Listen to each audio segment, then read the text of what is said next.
Right, hi guys, it is Dan here, and today we are going to be talking about The Slow Regard of Silent Things by Patrick Rothfuss. Now, this is a novella which is set in the same world as his Kingkiller Chronicles series, but it's only tangentially linked to the main plot, at least for now. That may change when the third book in the Kingkiller Chronicles finally comes out. We will find out later, I suppose.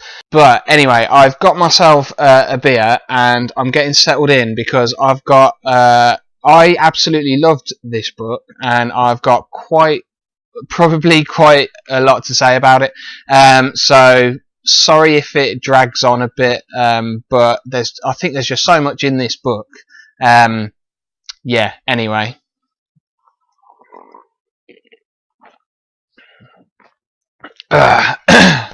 Let's get on with it. So, the Kingkiller Chronicles, the main series that this is sort of linked to, follows the life story of a guy called Kvothe, and his backstory is gradually revealed to us as he narrates us his own life story, basically. As I say, so far 2 books have been released of a projected trilogy, and obviously that means we don't know how it ends, but it does seem like he's being set up to be some kind of tragic hero, which you'll be aware of if you've read the series.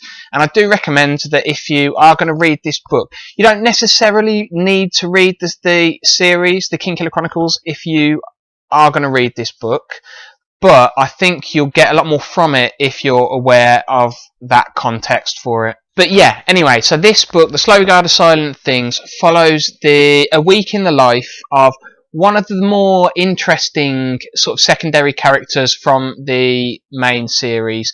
She is called Auri. Now, one of the main locations in the Kingkiller Chronicles is the university, and Kvothe is a student there where he studies various magical arts. And underneath this university is a strange place that is sort of part underground pipe network and part ancient, ruined, buried city. And it is known as the Underthing. So yeah, in this sort of secret world underneath the university, there is a young woman living, I guess hiding away from the outside world, and Kvothe befriends her and he names her Auri because she's sort of too shy to give her own name or something along those lines. And this novella gives us, as I say, a glimpse into 7 days of her life, the 7 days leading up to her and Kvothe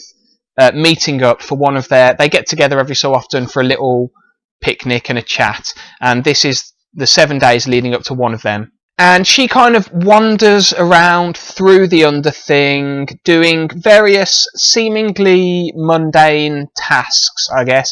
Stuff like just moving an object from one place to another place, or making soap, for example. But in her head, this is like an attempt to set the world right, to make sure that everything is in its correct place. And so all of these tasks are incredibly meaningful to her. And she also searches, while she's doing this, she's searching for a gift that she can present to Kvothe, because every time they meet up, they exchange gifts. You know, often these are things that seem like they don't, they have very little value, but they have a lot of personal value to Auri. Yeah, and that's basically it. That's the book. And, I realised that when I'm trying to give a plot synopsis for it, which is kind of what that was supposed to be, it doesn't really sound like much.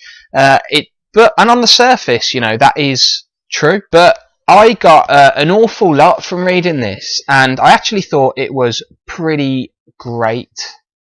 So I will tell you why. And like I say, I'm sorry if I end up rambling on a bit, because like I say, there was an awful lot in this, even though it's only 150, probably the shortest book I've read this year. So yeah, the thing that I sort of first picked up on when I started reading it was the writing style. You know, Patrick Rothfuss is known for having a very sort of expressive, flowing writing style, but this novella takes it even further. You know, it's verging on being lyrical in some places. And you know, in his author's note at the end of the book, Rothfuss sort of says that this might have gone through something like 80 revisions. And if that's whether or not he's exaggerating, it's clear that this is a book that has been lovingly crafted word by word. Yeah, and I think the novella format for it was an excellent choice.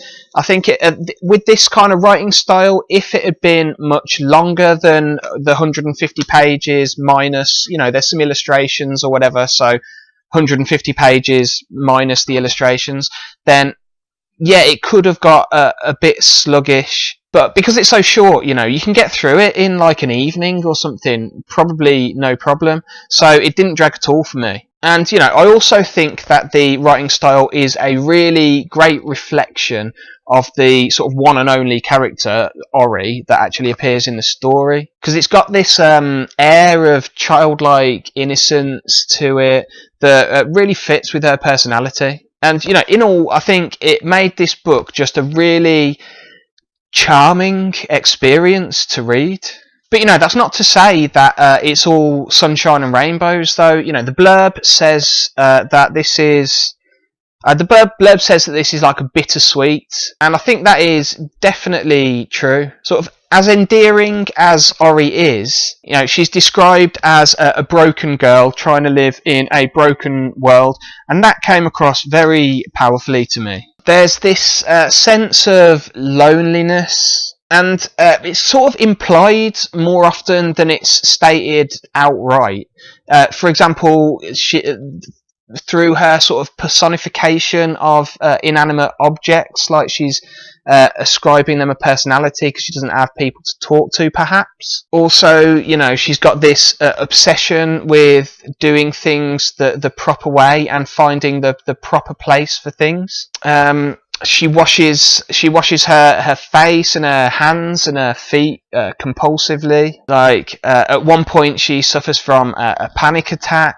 Oh, and one of the chapters is just one sentence long, and that's something like on the third day Auri wept. You know, that's the whole chapter. So yeah, she as a character is clearly dealing with some pretty major stuff. You know, although whatever that is, we're kind of left to guess at. But the manifestation of it is a sense that she's got of just the wrongness of the world sometimes. And it's nothing really obvious. It just might be that, you know, she sees an object and she perceives it as being in the wrong place, but that can have like a massive impact on her psychologically. But then there are occasions as well, though, where she has to find, or she does find, the sort of bravery and or mental fortitude or whatever you want to overcome these obstacles. You know,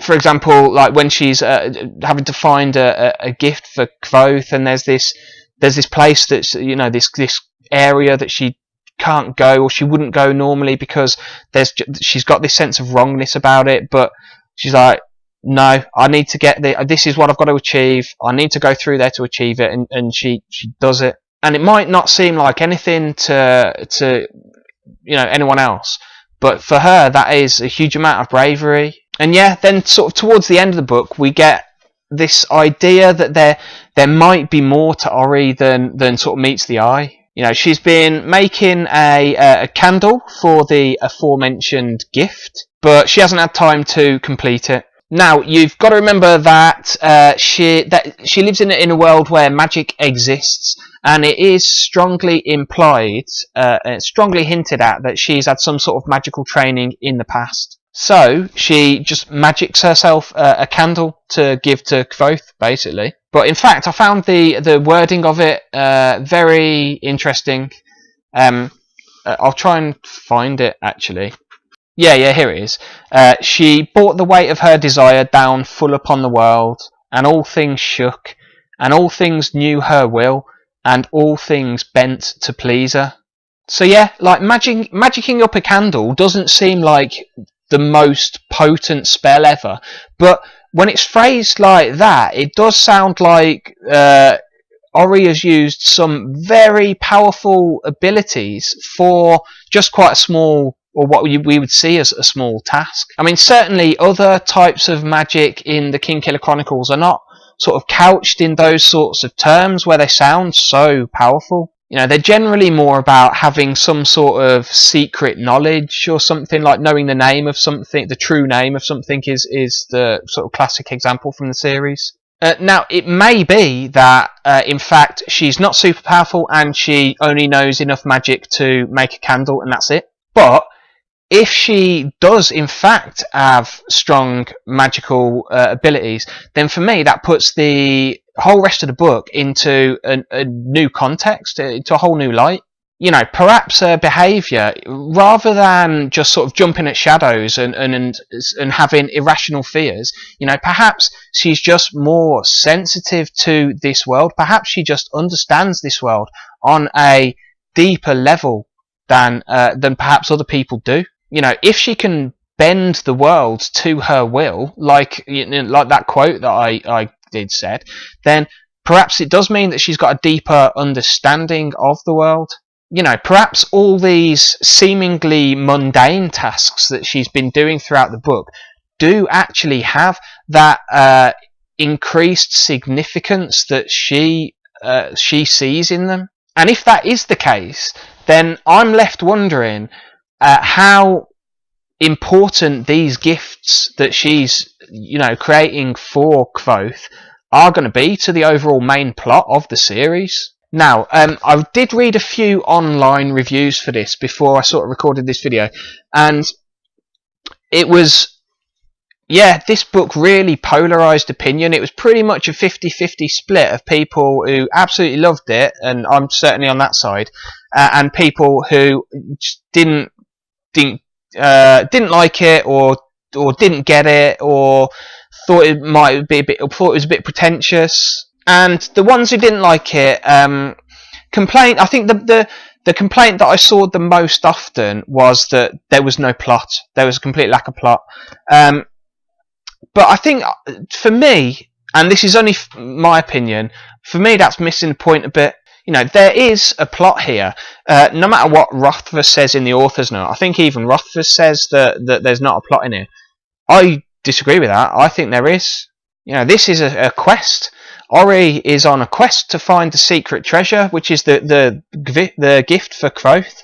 You know, that may seem, as I've said, a bit mundane, but it's the deep significance that Auri ascribes to it that gives it meaning. And, you know, also, as I've sort of slightly proposed earlier, if Auri is more powerful than is obviously apparent, you know, it could well have a wider significance in the series going into the future.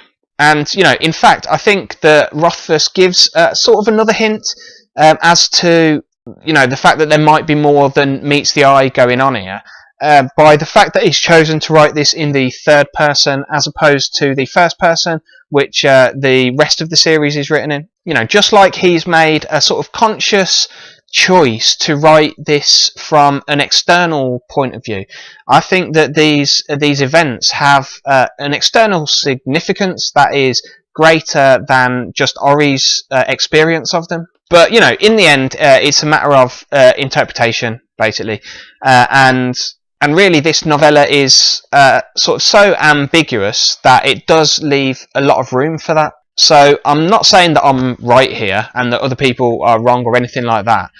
It's just what I got from it. But yeah, you know, overall, I absolutely loved this book.